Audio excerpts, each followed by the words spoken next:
Hey everybody, Dr. O here. Welcome to part 2 of the Fat Loss Sweet Spot series. So in part 1, I explained why it's so important to preserve as much lean mass and muscle as possible while you're losing fat or even trying to build more of it. But now it's time to learn how to do just that. So let's start with number 1 in finding your fat loss sweet spot, finding the best calorie deficit. Now these are not in order of importance, they're all critically important, but I have to start somewhere. Plus though, I do think that this is the best place to start because the rest of the things on this list aren't near as crucial until you get lean enough to really put your lean mass at risk, right? They're always important, but they are much more important as you get close to your goal weight. So that's why we're starting here. So what does it actually mean to find the best calorie deficit? It's don't diet too aggressively. But what is too aggressively, right? You can diet a lot more aggressively if you have 100 pounds of fat to lose than if you have 20 pounds of fat to lose. The little things don't really become the huge things until you get closer to your goal, right? So the real question is, in the situation you're in right now, how aggressively can you be on your diet before you start to lose lean mass? And that's going to be different for everybody.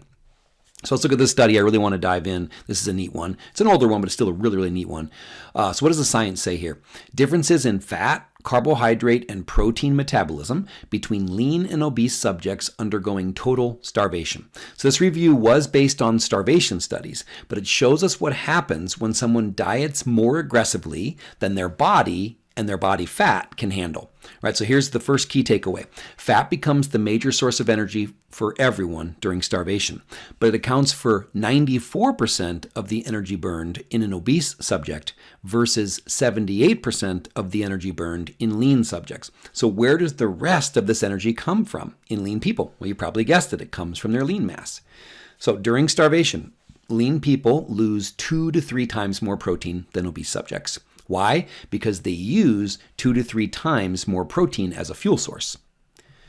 So lean people, they actually will use 2 to 4 times as much protein to make glucose in a process called gluconeogenesis, which means the creation of new glucose.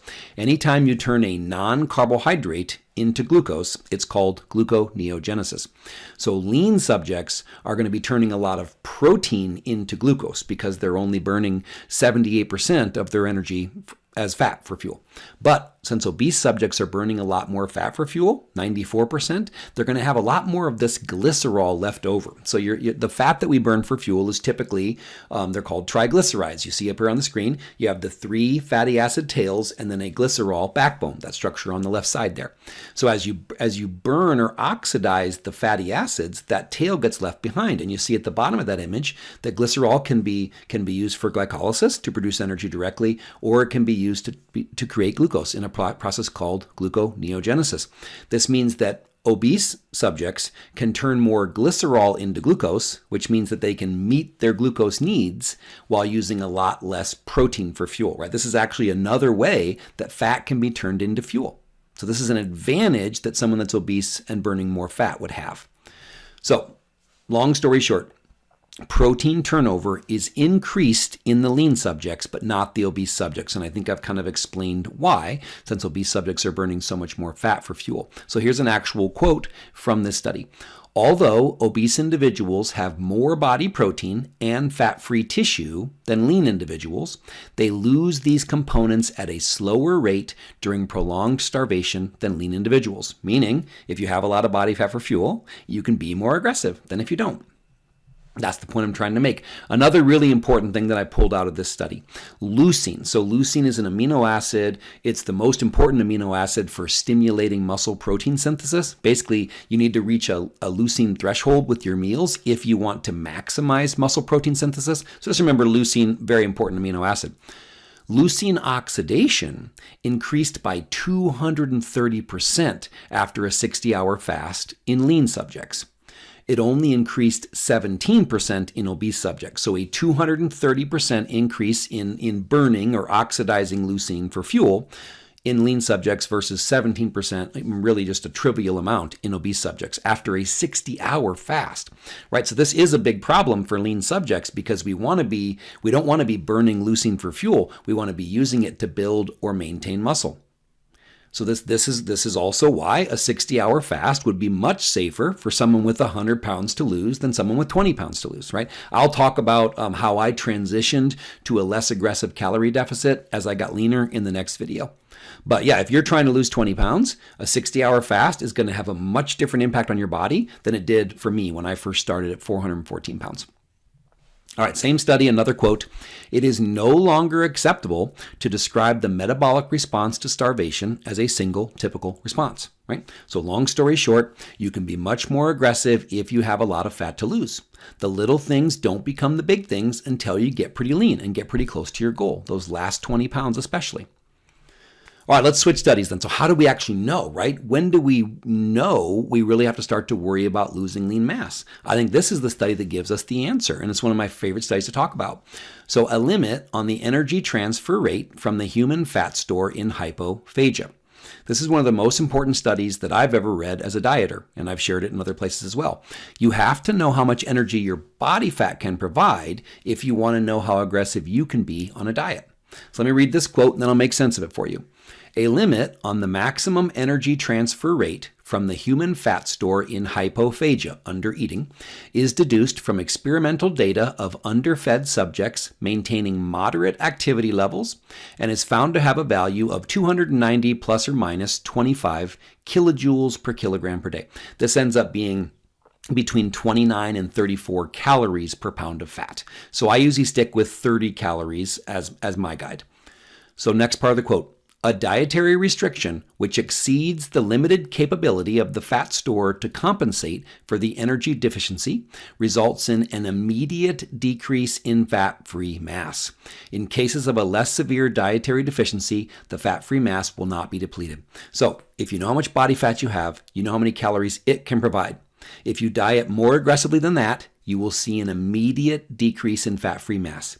If you stay in that safe zone where you're burning your body fat stores but don't dip underneath there, you will preserve your fat-free mass. That's why I love this study so much. It gives us the calculations, right? This information can be a huge game changer. You no longer have to guess how many calories you should be eating on a diet. So I won't go through all the math again here because I've covered it in great detail in these videos and you can see those. But here's the big picture. The lesson from this study is that every pound of fat on your body can provide about 30 calories per day. Right? This explains why you can be so much more aggressive on a diet when you have 100 pounds of fat versus 20 pounds of fat. Right? 100 pounds of fat can provide 3,000 calories per day. 60 pounds of fat can provide 1,800 calories per day. And 20 pounds of fat can provide only 600 calories per day. So let's look at those numbers. Do you see why someone that burns 2,000 calories per day can be as aggressive as they want at the beginning of their weight loss journey if they have 100 pounds of fat to lose? But they have to become less aggressive in the middle, and then they have to be much less aggressive at the end, right?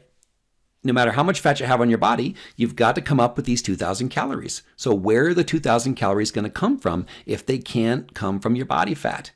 It either has to come from the food you're eating or from lean mass. And my vote is food, right? This is why there is no one-size-fits-all approach for intermittent fasting or any way to get into a calorie deficit.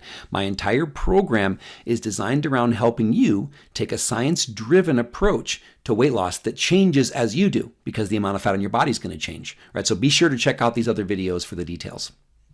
And then also you can check out these videos if you don't know how much fat you have on your body or how many calories you burn in a day. There's lots of great ways to determine those things, but these will get you pointed in the right direction.